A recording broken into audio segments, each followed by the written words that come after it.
မင်္ဂလာပါ artistry မှာကြိုဆိုပါရစေဒီနေ့တင်ပြမယ့်အကြောင်းအရာလေးကတော့လူငယ်များစုစိတ်ဝင်စားနေတဲ့ Doodle Art အကြောင်းပဲဖြစ်ပါတယ်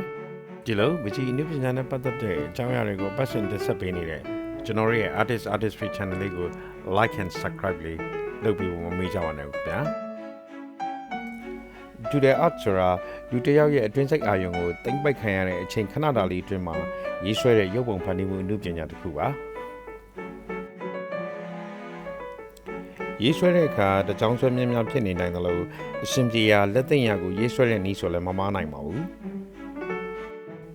ရေးဆွဲပြီးတဲ့အခါရည်ရွယ်ချက်တိတိကျကျနဲ့အဓိပ္ပာယ်ရှိတဲ့ပုံတစ်ပုံဖြစ်လာမလားအစီအစဉ်ကြားနာခြင်းမရှိတဲ့ပကြီကားတစ်ခုဖြစ်လာနိုင်လားဆိုတာကတော့ရေးဆွဲသူတော်မသိနိုင်တဲ့ရေးဆွဲနည်းတစ်မျိုးလို့ပြောနိုင်ပါတယ် Doodle ရေးနေတဲ့အချိန်မှာရောရေးပြီးတဲ့ပကြီကားကိုမြင်ရတဲ့အချိန်မှာရောပျော်ရွှင်ရသောခံစားမှုကိုဖြစ်ပေါ်စေပြီးစိတ်ဖိစီးမှုများကိုရှော့ချပေးနိုင်တဲ့ပကြီရေးခြင်းနည်းတစ်မျိုးပါ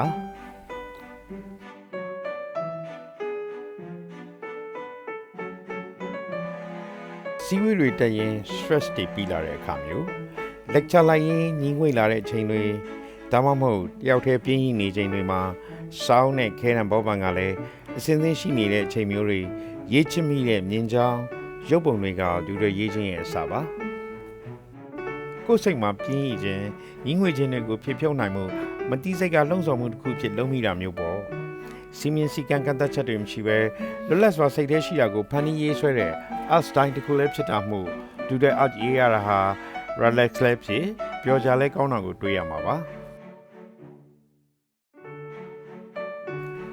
Doodling ကိုအခြားပကြီမျိုးစားတွေလိုပဲ၅မျိုးခွဲခြားထားပါတယ်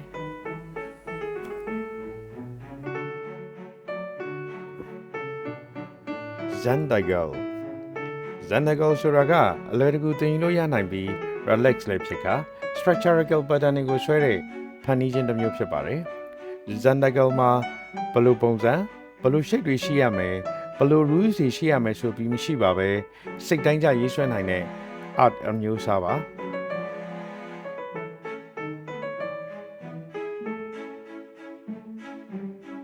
zendoodle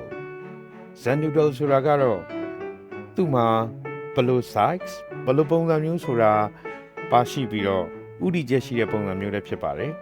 zendoodling မှာတော့အဓိကအဖြစ် pattern လေးတွေကိုဖြည့်ဆက်ရေးဆွဲရတဲ့သဘောမျိုးလည်းဖြစ်ပါတယ်လိပ်စံပုံတွေစကားလုံးတွေ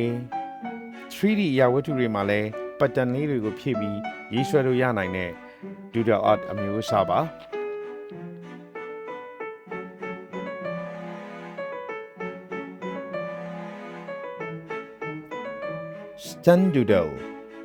zendoodling မှာတော့အခြားသောအထောက်အကူပစ္စည်းတွေကိုအသုံးပြုပြီး outline ကိုအရင်ဆွဲရပါတယ်။ပြီးမှအထဲထဲမှာ pattern တွေကိုလိုက်ဖြည့်ရတဲ့ပုံစံမျိုးပါ။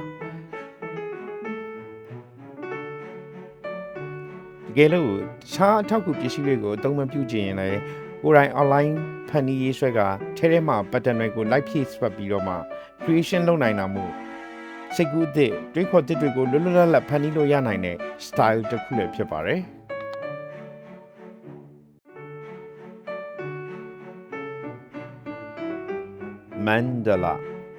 မန်ဒလာဆိုတာကစဝိုင်းလို့အဓိပ္ပာယ်ရပါတယ်မန်ဒလာဟာစဝိုင်းပုံစံဖြစ်စေလေးတောင်ပုံစံဖြစ်စေအလဲပုံမှာစူးစီးပေါင်းစပ်ထားတဲ့ဖွဲ့စည်းပုံမျိုးဖြစ်ပြီးတော့အပြင်ဘက်ကနေဖြစ်စေအတွင်းဘက်ကနေဖြစ်စေထပ်ခါပြုလုပ်ရတဲ့ geometric pattern များကိုရေးဆွဲရတဲ့ပုံစံဖြစ်ပါတယ်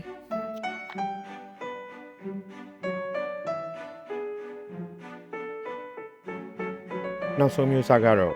Doodle Art ပါDoodling ကတော့ Janet Doodle style လေးမျိုးနဲ့မတူညီပဲဝယ်ပြချနာတဲ့ style လို့လည်းပြောနိုင်ပါတယ်။ပုံမှန်မဟုတ်ပဲတီးခြားခွဲထွက်နေတဲ့ပုံစံလို့လည်းဆိုနိုင်ပါတယ်။သူ့မှာအဖြူမဲပုံစံလည်းဖြစ်နိုင်တယ်လို့အယောင်စုံတဲ့ရုပ်ပုံကားချက်တစ်ခုလည်းဖြစ်နိုင်ပါတယ်။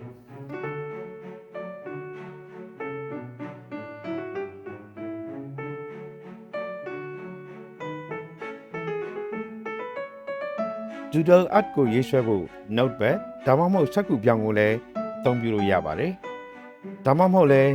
နံရံတွေဘာမှရေးချထားခြင်းမရှိတဲ့မျက်နှာပြင်တွေကိုအသုံးပြုလို့လည်းဖြစ်ပါတယ်။ရေးဆွဲဖို့အတွက်အထောက်အကူပစ္စည်းတွေအနေနဲ့အသုံးပြုနိုင်တာကတော့ခဲတံ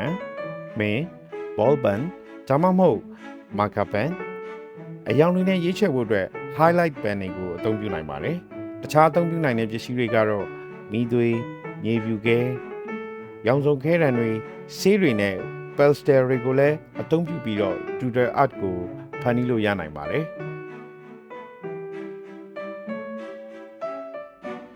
Doodle Art ကိုစတင်ရေးသားဖို့အတွက်ဘာမှမခက်ပါဘူး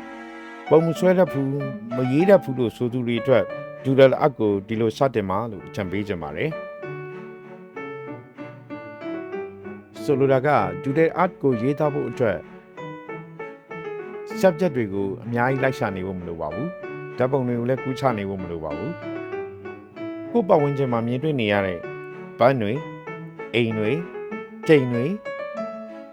ကျယ်တွေမျက်စိရှိမှမြင်တွေ့နေရတဲ့မျက်နှာတွေစက်ဝိုင်းတွေမြင်းချောင်းတွေကနေစတင်လိုက်ပါအဲ့ဒါလေးတွေကိုစာရွက်ပြည့်အစီအစဉ်တခြားဖြစ်စေအစဉ်ပြေအောင်ပဲဖြစ်စေစီကာကြီးကဖြည့်ဆက်ရေးသားရင်းစတင်လိုက်ပါပြည့်စုံနေဖို့အရန်ကြီးကြည့်ကောင်းနေဖို့မလိုပါဘူး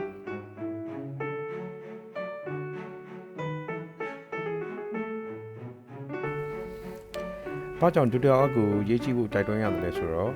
Doodle Art ဆိုတာကသတ်မှတ်ချက်တွေနဲ့ဖန်တီးရတဲ့ art style တစ်ခုမဟုတ်တာရဲ့စိတ်တိုင်းကျပုံပေါ်ဖန်တီးရေးဆွဲနိုင်တာမျိုးဖြစ်တာမို့သင်ရဲ့စိတ်ကူးအတွေ့တွေကိုများစွာ creative ဖြစ်လာစေနိုင်ပါတယ်တခုခုကိုမှတ်မိဖို့ခက်ခဲဖြစ်နေတာမျိုးဒါမှမဟုတ်မှန်ကန်တဲ့စကားလုံးတွေကိုမစဉ်းစားနိုင်ဘူးဆိုရင် Doodling ပြုလုပ်ခြင်းကဒါတွေကိုဖြည့်ရှင်းပေးဖို့အတွက်အထောက်အကူပြုပေးနိုင်ပါတယ်Doodling ပြုလုပ်ခြင်းဟာအုံနောက်ကိုဆွဲဆောင်ထားနိုင်ပြီးငြိမ်သက်ခြင်းဖြင့်အတိတ်ကအရာများကိုပြန်လည်မှတ်မိစေဖို့လည်းကူညီပေးနိုင်ပါတယ်သင်ရဲ့မှတ်ဉာဏ်တွေကိုပုံမူတိုးတက်စေအောင်သာမကစိတ်ထဲရှိတာကို drawing ထဲမှာနှိမ့်မြုပ်ပြီးရေးဆွဲနိုင်တာမို့စိတ်ဖိစီးမှုကိုလည်းရောကြစေနိုင်တဲ့ art style တစ်ခုလည်းဖြစ်နေတာကြောင့်ပါဒါအပြင်သင်ရဲ့စိတ်ခံစားချက်တွေသင်ရဲ့အတွေးမြင်တွေကိုအကောင်းဆုံးပုံဖော်ဖန်တီးနိုင်တာကြောင့်သင်ကိုယ်သင်နားလည်ဖို့အတွက်လည်းအထောက်အကူပြုပေးနိုင်ပါတယ်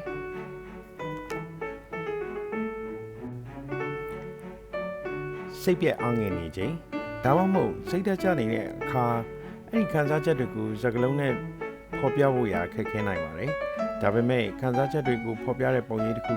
သင်စိတ်ထဲပေါ်လာတဲ့အခါ Doodling ပြုလုပ်ပြီးသင်စိတ်ခံစားချက်ကိုဖွင့်ဟဖန်တီးနိုင်ပါတယ်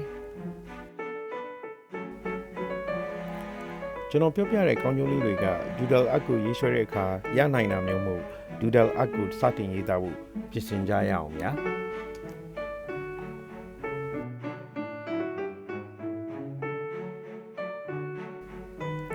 Doodle ရင်းနှီးကိုနှစ်ချိုက်ကောင်းဝင်စွာရေးသားရင်းကမ္ဘာကျော် Doodle artist တွေဖြစ်လာတဲ့ပညာရှင်တို့ရဲ့လက်ရာတွေကိုလေ့လာနိုင်မှုရှာဖွေတင်ပြပေးလိုက်ပါတယ်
ခုလိုပကြီးပညာနဲ့ပတ်သက်တဲ့အကြောင်းအရာတွေကိုအပတ်စဉ်နဲ့ဆက်ပေးနေတဲ့ကျွန်တော်တို့ရဲ့ artistry channel လေးကို